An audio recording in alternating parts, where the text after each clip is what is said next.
Shalom. ದೇವರ ಸಮಾಧಾನವು ನಿಮ್ಮೊಬ್ಬೊಬ್ಬರಿಗೂ ಉಂಟಾಗಲಿ.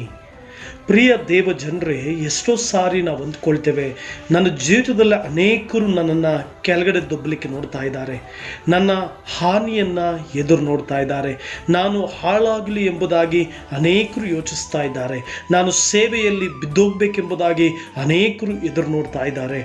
ಮಾತ್ರವಲ್ಲದೆ ನನ್ನ ವೈರಿಗಳು ನನ್ನ ನಾಶನವನ್ನೇ ಎದುರು ನೋಡ್ತಾ ಇದ್ದಾರೆ, ನಾನು ಕೆಳಗಡೆ ಬಿದ್ದೋದ್ರೆ ಸಾಕು ಎಂಬುದಾಗಿ ಯೋಚಿಸ್ತಾ ಇದ್ದಾರೆ. ನನ್ನ ಸೇವೆಯಲ್ಲಿ ನಾನು ಮುಳುಗು ಹೋಗಬೇಕು, ನನ್ನ ಸೇವೆ ಅಭಿವೃದ್ಧಿನೇ ಆಗಬಾರದು ಎಂಬುದಾಗಿ ಹೇಳಿ ಅನೇಕರು ಯೋಚಿಸ್ತಾ ಇದ್ದಾರೆ. ಮಾತ್ರವಲ್ಲದೆ ನನ್ನ ಗೌರವವನ್ನು ಹಾಳು ಮಾಡುವಂಥ ಜನರೇ ನನ್ನ ಎದುರುಗಡೆ ಇದ್ದಾರೆ. ಹಿಂಗೆಲ್ಲ ನಾವು ಎಷ್ಟೋ ಸಾರಿ ಯೋಚಿಸಿ ಕುಗ್ಗಿ ಹೋಗ್ತೇವೆ, ದುಃಖ ಪಡ್ತೇವೆ.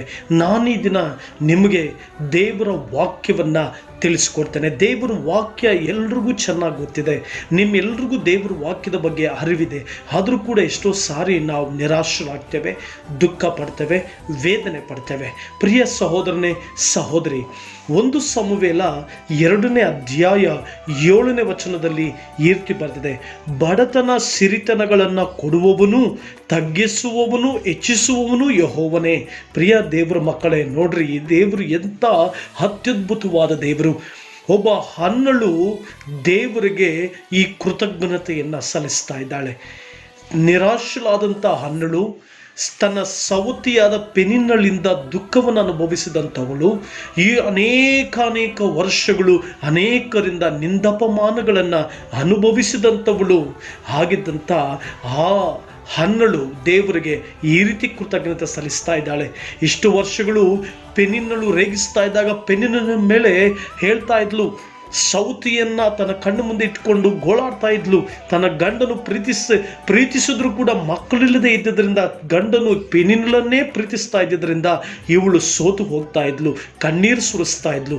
ಇಂಥ ಒಬ್ಬ ಹನ್ನಳು ದೇವರಿಗೆ ಒಂದು ಕೃತಜ್ಞತೆ ಸಲ್ಲಿಸ್ತಾ ಇದ್ದಾಳೆ. ಸ್ವಾಮಿ, ಬಡತನ ಸಿರಿತನಗಳನ್ನ ಕೊಡೋವನು ನೀನೇ, ಕೆಳಗಡೆ ಹಾಕುವವನು ನೀನೇ, ಮೇಲೆತ್ತುವವನು ನೀನೇ ಎಂಬುದಾಗಿ ಕೃತಜ್ಞತೆಯಿಂದ ದೇವರನ್ನ ಕೊಂಡಾಡ್ತಾ ಇದ್ದಾಳೆ.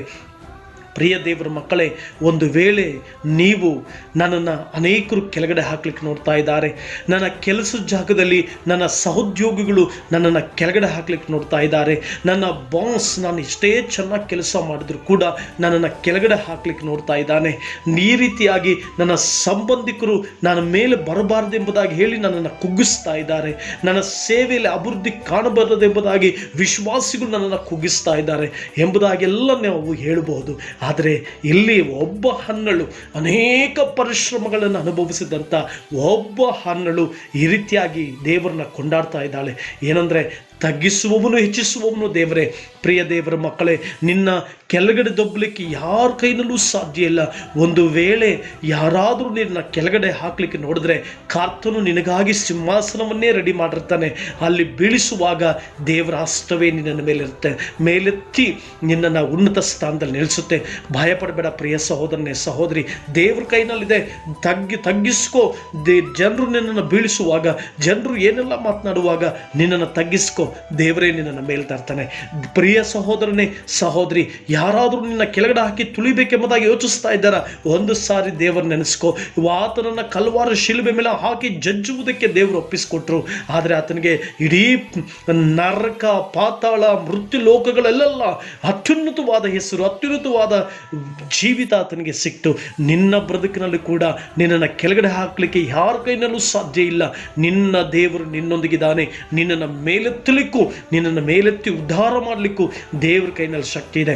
ಆದ್ದರಿಂದ ದೇವರನ್ನೇ ನಂಬು, ದೇವರ ವಾಕ್ಯದ ಪ್ರಕಾರವಾಗಿ ಜೀವಿಸು, ದೇವರನ್ನ ಹಾತ್ಕೊಂಡು ಮುಂದೆ ಸಾಗು.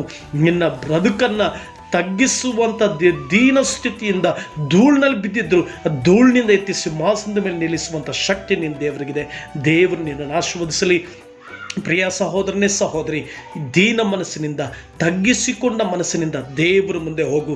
ಎಷ್ಟೇ ಜನರು ಏನೇ ಪ್ರಯತ್ನಿಸಿದ್ರು, ಯಾವುದೇ ಅಧಿಕಾರಿಗಳು ಪ್ರಯತ್ನಿಸಿದ್ರು, ಜನರು ಪ್ರಯತ್ನಿಸಿದ್ರು, ಸಂಬಂಧಿಕರು ಪ್ರಯತ್ನಿಸಿದ್ರು, ದೇವರು ನಿನ್ನನ್ನು ಉನ್ನತ ಸ್ಥಾನಕ್ಕೆ ಏರಿಸ್ತಾನೆ. ದೇವರು ನಿನ್ನನ್ನು ಆಶೀರ್ವದಿಸಲಿ. ಪ್ರಾರ್ಥನೆ ಮಾಡೋಣ. ನಮ್ಮನ್ನು ಬಹಳವಾಗಿ ಪ್ರೀತಿ ಮಾಡುವ ದೇವರೇ, ಯಾರ್ಯಾರು ಕೆಳಗಿನ ಸ್ಥಾನದಲ್ಲಿ ತಗ್ಗಿಸಲ್ಪಟ್ಟು ಕೆಳಗಿನ ಸ್ಥಾನದಲ್ಲಿ ಇರ್ತಾರೋ ಅವ್ರನ್ನೆಲ್ಲ ಮೇಲೆತ್ತು ಸ್ವಾಮಿ, ಅವ್ರನ್ನೆಲ್ಲ ಉನ್ನತ ಸ್ಥಾನದಲ್ಲಿ ದೇವರೇ ಕೈ ಹಿಡಿದು ಮೇಲೆತ್ತಿ ಆಶೀರ್ವದಿಸು, ನಡೆಸು. ಯೇಸುವಿನ ಹೆಸರಿನಲ್ಲಿ ಬೇಡ್ತೇವೆ ಸ್ವಾಮಿ, ಆಮೆನ್.